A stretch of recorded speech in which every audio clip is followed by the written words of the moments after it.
We're here with Mick Foley. We're not going to include that on the thing, right? But thank you so much for doing this. This is an interview I've been trying to lock down for quite a while, and I appreciate it. Insistent. I've been insistent. I admire that, though. I've been insistent for you, the fan. Yeah, but I never just said, no, I'm not interested. Right? Yeah. I just said... No, you were very kind about it. How did we establish this as the place? Derek, the guy who does PR, was like, hey, you can use the boardroom if you want. And I said, you know what? There's no machine that people are slamming a sledgehammer into to make it ding.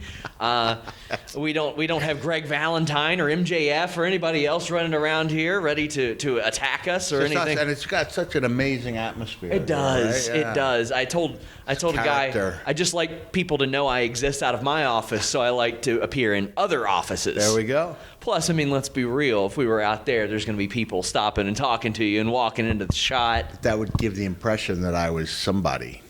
So I want to tell you who that's where you're supposed to interject and say, Mick, you are somebody. You are somebody. Thanks, man. So appreciate that. My first video interview ever before I took a 9-year hiatus, and it won't surprise you who it was. It was with Al Snow. And you took a hiatus? I took a hiatus. Really? By the way, I'm wearing Al's...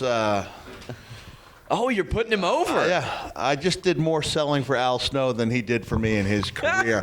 Boom! You can expect that and more tomorrow at my event. He practically interviewed himself, which I think that he could tell back then that I was not good at what I was doing. Really? Yeah, and he practically interviewed himself, and I'd asked about the infamous penis suplex. And what did he say? He was like, well, of course Mick is worried about that. Of course Mick is fascinated with that. Someone actually took a photo of that event.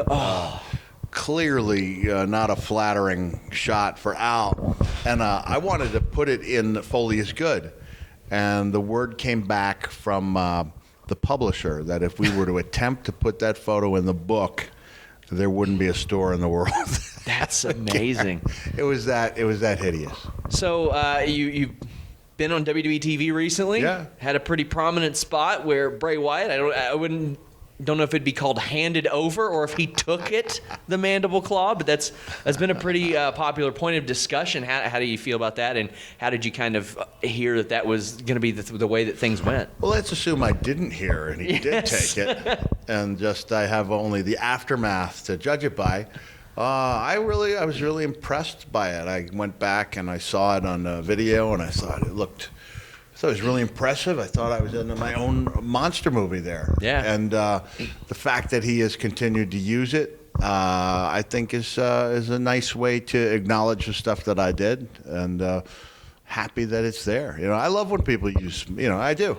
Even if it's just a characteristic, a way of sitting, whatever. I think everyone likes to know that they had some impact on that generation to follow. I don't know if you've seen it, but there's been like a little point of contention with that online recently. Like Taz, maybe I don't think he took too well with somebody using it. And that's something he's told me personally before. Like he doesn't necessarily like that. Trish told me she loves it. She loves when people do that. She feels like Taz doesn't like when they use his move? No, he does not. Whoa. Well, sometimes, because he said that he appreciates the permission being asked and stuff. Yeah. But I mean, I don't want to speak for him, but he doesn't seem like he likes it. All right. Well, maybe you should interview him and find out. I know. I was interested to find out how you felt about that, because the mandible claw is synonymous with one guy. I do like it. One thing that used to drive me crazy was I was actually at a WWE show. I think I was on the show a few years ago. And Wade Barrett, I would say, Wade, don't do that. It's not good for you, structurally speaking. And he would actually not just drop the elbow, but would do bang, bang before he did it. Gosh. And our announcers wouldn't acknowledge it. And I'm like, I'm in your Hall of Fame.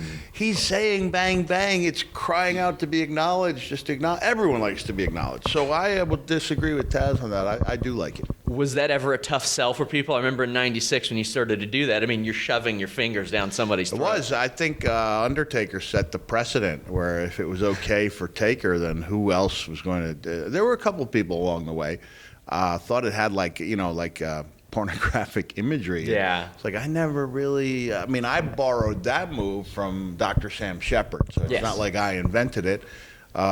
He was the gentleman upon whom the Fugitive movie, TV show followed by the movie was based, and it seemed like a much safer route than dropping an elbow on the concrete, especially at house shows. And it became an iconic move. Yeah, it became something that sticks with you today. Yeah. The hardcore title sticks with you today. You introduced the 24/7 title. Indeed, I did. How'd you feel about that? And how far ahead are they telling you, hey, we're doing this title. We want you to be I the could guy. feel the oxygen just leave the room gosh. when I pulled out that title, and it wasn't the hardcore title. Yeah. But, I do have a say in what I do. So, I've been asked, and let me hold off on that. I think I have something better I could do down the road. But I was willing to go to the UK. I think they were in the UK a week or two before they were in Albany, New York. So I was high enough on it to go, to travel, be willing to go to the UK immediately after leaving. This is when I'd done the 3 shows with the Undertaker in the UK. So I was high enough on it that I would have been willing to go to the UK. And I did sense, I could understand, all right, this is a little bit of bait and switch, we're getting people excited about one title, giving them the other. I didn't understand the volume of disagreement I would receive, in the aftermath. But even on that first night, I was like, come on. You can't, if you're telling me that you don't get a kick out of R-Truth, opening up the, Bobby Roode opening up the door of what turned out to be my rental car. They asked me, really? Yeah, I'm on the Emerald Isle, so once in a while I get a nice car. So they asked me if I could stick around so I could use my. Did you get that collision protection? Car. No, I didn't. Oh, no. I'll make sure when I work for WWE in the future, I do. I was like, if you can't tell me you didn't enjoy that. If you do, you're not lying. Yeah. To me, you're lying to yourself. And since then, I think it's gone on. I think people are pretty unanimous in finding it entertaining part of the show. Yeah, did you have anybody that was like maybe a little too ridiculous on social media who kind of blamed you, as if you had the title commissioned? Look, I got a thick skin after being the GM, where people were tagging me in and everything they didn't like about the show, and I'm like, all right, just hold on a second. Do you think a guy with a history of head injuries, wearing sweatpants, is really in charge of $1 billion company? That's not how Vince dresses? No. Vince doesn't dress in sweatpants at all times? No, he hates the sweatpants. It's a point of contention between me and Vince. I've talked to New Day about how they changed the dress code with their tracksuits. Smart. I mean, smart. Is that the same with you? I mean, it's a part of your character? Well, I was when there was a dress code initially. I was not obligated to meet it because this was thought to be my character. Then in 2007, I had to adapt, and now I just show up and just assume that if they don't say anything, they're okay with it. So we've seen a lot of names like Bruce Pritchard and Tony Schiavone and Eric Bischoff make their names even like explode more via podcasts. I'm sure people have reached out to you about that. Oh yeah, I've definitely had my opportunities, but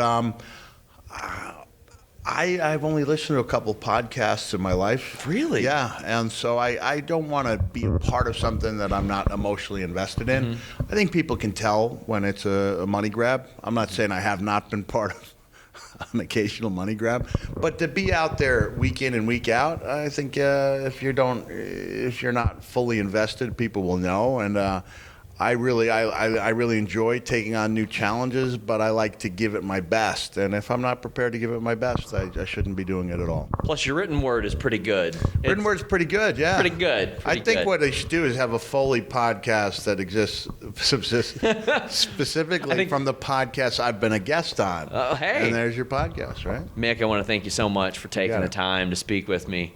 We're out.